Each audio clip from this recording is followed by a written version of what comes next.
to the corner, and there goes Colette crashing to the canvas. Les élections de chez vous, vous êtes incapable de financer ça. Il faut que l'argent vienne d'ailleurs. Et puis ça vous étonne quand on envoie les observateurs pour venir voir si les élections étaient bien. Et finalement, s'ils n'aiment pas les résultats, comme le cas d'un pays là que je tairai le nom, on vous donne quelqu'un d'autre comme président de la République.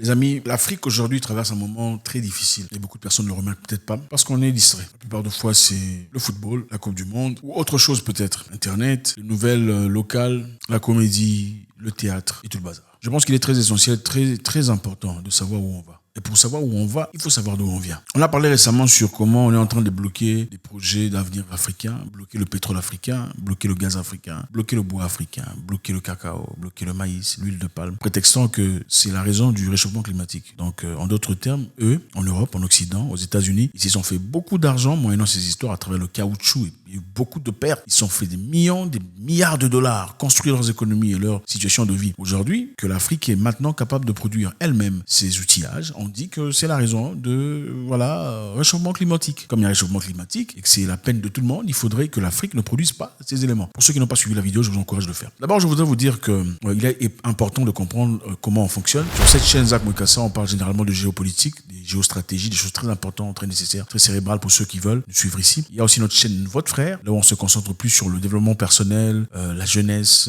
l'intelligence, comment gérer les humains et tout le bazar. Si c'est très important pour vous, n'oubliez pas de jeter un coup d'œil là-bas. Si vous êtes abonné ici, génial. Si vous êtes abonné là-bas, très bien. Si vous êtes abonné dans les deux côtés, c'est encore beaucoup mieux. Alors, on y va. Comme l'Afrique a été combattue depuis le début, dès le début, les gens intelligents ont compris cela et ont voulu instaurer un système pour essayer de contrer cette histoire. Il y a très longtemps, Kwame Nkrumah, qui est l'ex-président ghanéen, un homme avant-gardiste et très intelligent, a conçu une idée parce qu'il avait compris dès lors que bien que l'Afrique soit libérée dans les années 60, il fallait construire une structure très forte pour pouvoir défendre les intérêts des Africains dans l'avenir. Vous savez, quand quelqu'un vous menace, il veut vous voler, il veut vous faire du mal et vous l'attrapez, ok? Ça ne veut pas nécessairement dire qu'il va abandonner. Le fait de l'avoir attrapé ne veut pas dire que c'est fini. Non, il va simplement essayer de rectifier son tir, tisser ou charpenter une nouvelle façon de recommencer son histoire sans nécessairement que vous compreniez. Alors Kwame Nkrumah était parmi ceux qui avaient déjà compris dès lors. Et il a présenté une idée à ses collègues à l'époque, dans les années 60, une idée selon laquelle il fallait créer une Afrique unie, une Afrique forte, parce qu'il avait compris que les Africains ne sont jamais traités comme individuels, comme un pays. Les Africains en général sont traités comme Africains, c'est-à-dire vous êtes Sénégalais, vous êtes Ivoirien, vous êtes Béninois, mais quand vous allez aux États-Unis qu'il y a un problème,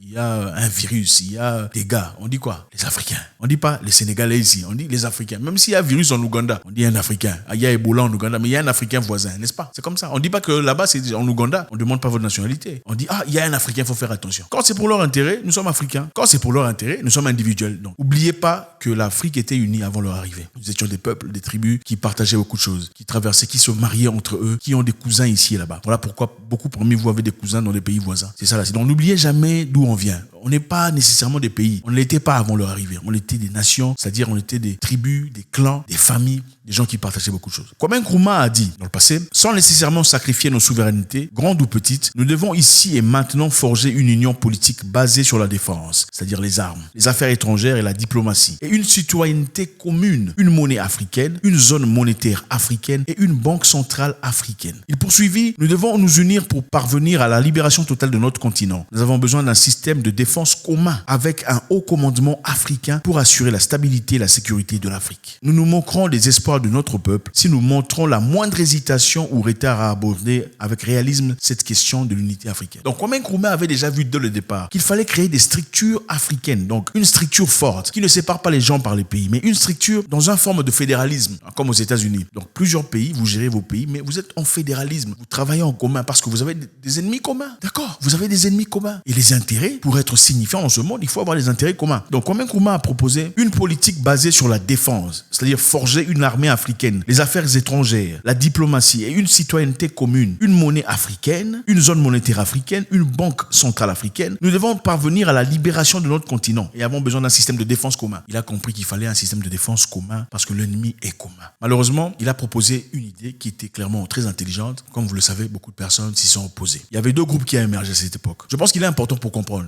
Comment comprendre? On est en train de nous poursuivre. Les amis, ne quittez pas cette vidéo. L'Afrique est en danger. On est en train de nous poursuivre. On est en train de chercher simplement comment remettre l'Afrique dans l'esclavage, comme c'était dans le passé, mais très intelligemment. Okay? L'esclavage a laissé place à quoi? À la colonisation. On a dit l'esclavage est mauvais. Mais après, on a fait quoi? Colonisation. Oh, la colonisation est mauvaise. Après, on a fait quoi? La néocolonisation. Le franc CFA que vous avez, qui est produit en France, mais vous ne pouvez pas manger ça en France. Vous ne pouvez pas échanger ça dans la banque française. Aucun sens. Donc, restons pour comprendre. Je pense que c'est très important. Vous êtes des gens très intelligents, très cérébraux. Parmi les leaders de cette époque, il y a eu deux groupes principaux qui ont émergé. Il y a le groupe de Casablanca et le groupe de Moronvia. Le groupe de Casablanca était représenté par Kwame Nkrumah, président du Ghana à l'époque. Il y avait aussi à côté de lui l'Algérie, la Guinée, le Maroc, l'Égypte, le Mali, la Libye, etc. Ensuite, il y avait le groupe de Moronvia, le bloc Moronvia, qui était dirigé par Léopold Senghor du Sénégal. Léopold Senghor s'est opposé à l'idée de Kwame Nkrumah, disant qu'il fallait graduellement s'unir, c'est-à-dire graduellement unir l'Afrique à travers des opérations économiques. Pas créer une Afrique unie directement à travers l'armée, l'économie et tout le bazar, la citoyenneté. Il fallait graduellement s'unir à travers l'économie dans les opérations, donc progressivement. Et derrière Senghor, il y avait le Nigeria, le Libéria, l'Éthiopie et les colonies françaises. Bon, vous voyez clairement, il y a une personne qui veut aller en unisson, travailler ensemble. On a lutté ensemble. Nous sommes libérés dans les années 60 de cette colonisation qui a duré beaucoup trop longtemps. Marchons ensemble pour être forts, pour résister. Il y a un autre groupe qui dit non. Nous, on va être individuels, on va aller doucement,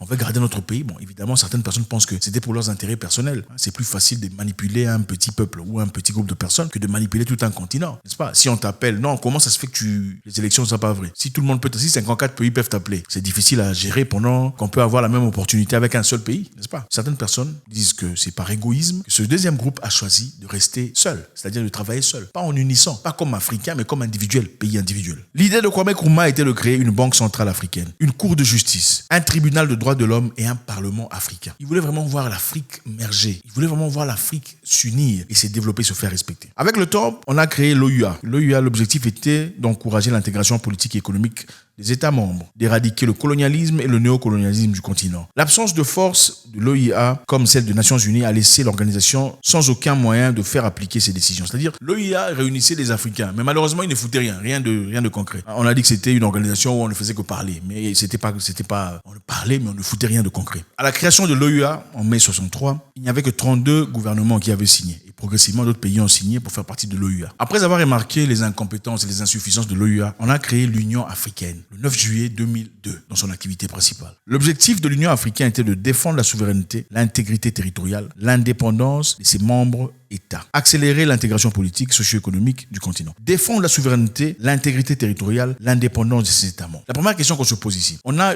une organisation créée par des Africains pour défendre les intérêts des Africains. La question qu'on se pose ici. Comment ça se fait qu'on a laissé Kadhafi mourir? L'Union africaine était présente. Il y avait des pays membres. Ils étaient là. D'ailleurs, Kadhafi a beaucoup contribué dans cette organisation. Comment on l'a laissé mourir? Si l'objectif était de défendre la souveraineté, les intérêts des pays membres, comme le font l'Union européenne. N'est-ce pas que récemment, on a dit à la Russie que si vous osez seulement jeter un truc dans un pays qui fait partie de l'Union du NATO, vous aurez la guerre avec tout le monde. Comment les Africains ont laissé l'Europe, la France, les États-Unis, l'OTAN venir bombarder la Libye et injecter ce qu'on a injecté là comme... Vous savez comment ça se passe? Sans dire un seul mot, sans s'élever, sans lever le doigt. C'est la lâcheté. On est lâche, n'est-ce pas? Est-ce qu'on peut dire qu'on est lâche? Est-ce qu'on peut venir chez toi, taper ton frère? On tape ton frère, même si tu n'es pas fort. On bat ton frère, on veut le tuer. Tu vas rien faire. Si tu fais quoi? Tu es contre la violence. Tu es lâche? Est-ce qu'on peut dire qu'on est lâche? L'Union africaine, malheureusement, ne peut pas faire grand-chose jusque-là pour les Africains. Pourquoi? Parce que 1, le désordre. 2, la corruption. 3, le manque d'intégration. Est-ce que vous vous rendez compte que l'Union africaine est sponsorisée par des étrangers? L'Union africaine est sponsorisée par des pays étrangers. C'est-à-dire, à 59% du budget de l'Union africaine, l'argent vient d'ailleurs. Oui, des organisations européennes, toutes ces organisations que vous ne connaissez pas, et seulement 41% est géré par l'Union africaine. Et ces 41%, malheureusement, ce n'est pas tout le monde qui paye. Il y a 54 pays membres, mais parmi les 54 pays membres, beaucoup ne payent pas. Donc, il y a une contribution annuelle qui, évidemment, pourrait faire fonctionner cette Union africaine, qui permet à ce que les gens s'asseyent, discutent sur les éléments africains, comment défendre l'Afrique, comment voir les intérêts des Africains sur le plan sanitaire, sur le plan économique, sur le plan armé, sur le plan défense. Mais si les gens ne contribuent pas, comment vous allez fonctionner? L'Union européenne, par contre, en 2020, avait un budget de 186 milliards d'euros. 186 milliards d'euros contribués par les États membres. C'est-à-dire chaque État donne quelque chose pour faire fonctionner cette organisation. Vous voyez ce qu'on voit là? Est-ce que vous remarquez déjà ce qu'on voit là? Manque d'organisation, manque de structure. On est incapable de se mettre ensemble pour créer, pour fabriquer, pour construire. Donc, vous ne pouvez pas venir à atteindre ou porter atteinte à l'Europe. Parce que les Européens sont unis. Ils mettent l'argent ensemble pour progresser. Les Africains sont même incapables de payer leur participation mensuelle ou annuelle. Incapables de le faire. N'est-ce pas les choses que vous voyez dans vos classes à l'école? N'est-ce pas les choses que vous voyez dans vos groupes de WhatsApp où vous dites vous allez mettre l'argent ensemble? Il y a toujours un monsieur, 2 ou 3 ou 4 qui ne paye pas. C'est la même mentalité qu'on amène au sommet de l'État. Vous voyez quand celui qui disait chaque peuple mérite son dirigeant avait raison. Parce que les dirigeants au-dessus ont le même comportement que la population en bas. Comment peut-on défendre l'Afrique, même sur le plan sanitaire, si on est incapable de se réunir pour mettre de l'argent, pour structurer une organisation pour protéger l'Afrique? Comment peut-on défendre l'Afrique si les mêmes personnes qui sont au-dessus sont incapables de se lever d'une seule voix pour défendre Mohamed Kadhafi, qui était un homme, un fils du continent, qui s'est levé pour les intérêts du continent? Après la mort de Kadhafi, beaucoup d'Africains se sont tués. Qu'est-ce qui s'est passé ensuite? La Libye est devenue ce qu'elle est aujourd'hui. L'Afrique est le seul continent où un étranger peut venir détruire ton frère et tu regardes. Tu dis que c'est son problème, ça ne te regarde pas. L'Afrique est le seul continent où un étranger peut venir bombarder, empoisonner, détruire pendant que vous regardez, vous observez. Regardez le cas du Mali. Peu importe la position du Mali, les Africains ne peuvent pas se lever contre le Mali. S'il faut gérer le Mali, ce ne serait pas d'une manière internationale, ce serait d'une manière africaine. Parmi les Africains, s'asseoir et discuter. Ce n'est pas une histoire internationale. Mais si vous êtes incapable de contribuer même pour vos propres gains, vos propres biens, votre propre avancement, serez-vous capable de contribuer pour ce qui n'est pas monétaire? C'est-à-dire ce qui est moral, ce qui est dignitaire. On va aider notre frère à avancer sans les intérêts. C'est difficile. On dit la main qui donne est toujours au-dessus de celle qui reçoit. La main qui donne est toujours au-dessus de celle qui reçoit. Vous vous souvenez un petit moment ici, quand la reine d'Angleterre est décédée? Qu'est-ce qui s'est passé avec les présidents africains? Certains présidents sont partis dans des voitures individuelles. Pas tous, mais certains, ceux qui sont venus en tout cas, ceux qui l'ont demandé. Pendant que les présidents africains ont fait quoi? On les a jetés comme Mambouzi. Ils sont tous entrés dans le taxi brousse, en train de chanter. Comment ça va au Kenya? C'est comme ça. La seule personne qui a refusé d'entrer dans le bus, c'est la représentante de l'Éthiopie. La représentante de l'Éthiopie a refusé d'entrer. Pourquoi? Parce que c'est naturel. Ils n'ont pas été colonisés. Les Éthiopiens n'ont pas été colonisés. Ils n'ont pas la même mentalité que tout le monde. La main qui donne est toujours au-dessus de la main qui reçoit, que vous le vouliez ou pas. On ne peut pas venir vous donner de l'argent pour nettoyer chez vous à la maison. Et puis vous dire, non, c'est chez moi. Et faire des lois. C'est impossible. Si on te donne l'argent pour nettoyer chez toi, pour mettre la peinture, quand cette personne vient et dit, viens entrer dans ta chambre, tu vas le laisser entrer. C'est aussi simple que ça. Aujourd'hui, nous sommes confrontés à une histoire. Cette histoire de réchauffement climatique. Vous ne le prenez pas au sérieux. Ça va changer vos vies de manière drastique. Je vous dis, votre façon de payer l'argent. On a essayé d'abord avec ça n'a pas fonctionné. Maintenant, c'est le réchauffement climatique.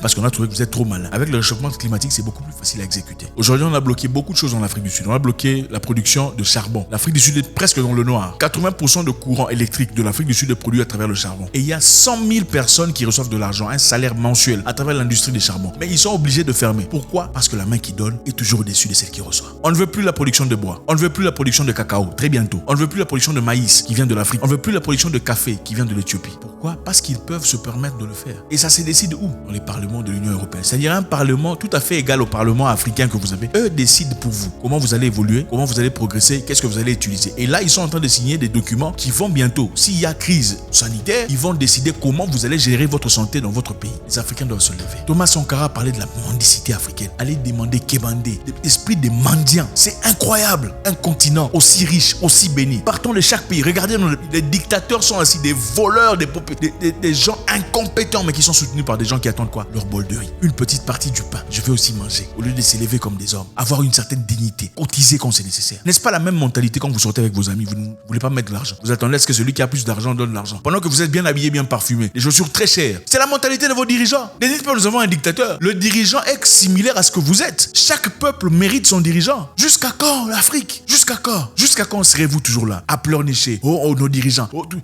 Jusqu'à quand? Quand est-ce qu'on formera une armée qui pourrait défendre les intérêts des Africains? Pas les intérêts externes. C'est impossible. On ne peut pas défendre les intérêts des Africains à travers l'Union européenne si l'Union européenne reçoit de l'argent venant d'ailleurs. C'est les intérêts d'ailleurs qu'on défend subtilement. C'est ça la réalité que l'on vit aujourd'hui. Les amis, réveillons-nous. C'est bien de danser, c'est bien de s'amuser. La comédie est géniale. Mais cette Afrique a besoin de cette génération qui regarde cette vidéo. Ces personnes jeunes, forts, bruyants. Ces personnes équipées mentalement et qui se recherchent encore pour comprendre les paramétrages dans lesquels nous vivons. Pour une Afrique meilleure. Comment est-ce possible qu'un pays souverain soit incapable de financer ses propres élections? Les élections de chez vous, vous êtes incapable de financer ça. Il faut que l'argent vienne d'ailleurs. Et puis ça vous étonne quand on envoie les observateurs pour venir voir si les élections étaient bien. Et finalement, s'ils n'aiment pas les résultats, comme le cas d'un pays là que je tairai le nom, on vous donne quelqu'un d'autre comme président de la République. Ce n'est pas le choix du peuple. Comment un pays ne peut pas être à mesure de soutenir financièrement ses propres élections? Avez-vous déjà vu un pays africain où des représentants du Cameroun partir en France pour observer les élections en France? Non, dites-moi. Non, là-bas, il n'y a pas de corruption, quoi. Il n'y a pas de tricherie, même pas un peu. Pourquoi il n'y a pas un pays là, la Côte Côte d'Ivoire, qui va voir les élections là-bas. C'est toujours des pays, des gens d'ailleurs qui viennent observer, des observateurs internationaux. Un peu de dignité, un peu de respect. L'argent